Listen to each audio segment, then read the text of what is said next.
guys, I'm Ashley. Thanks for joining in. I'm from the Land of Littles, and I am going to be showing you today how to make some butterfly paint squish art. I'm going to go ahead and get it set up and grab my two boys. I have Teddy and Huey with me, and we're going to get started.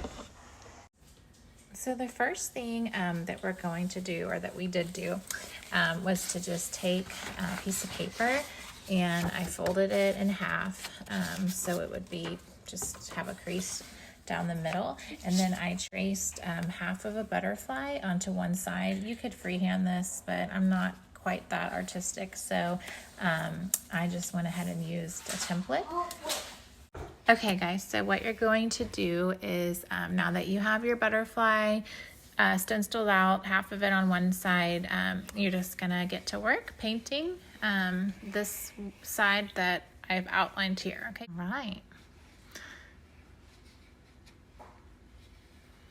Don't worry, you can put as much paint as you want, because the more paint that you have on there, the more it's gonna transfer to the other side better.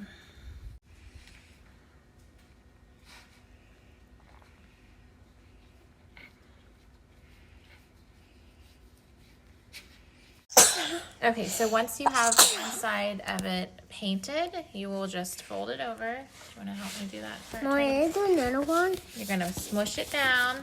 Can you smush it down, Teddy? Oh, I don't know how to do it. You don't know how? Mommy will.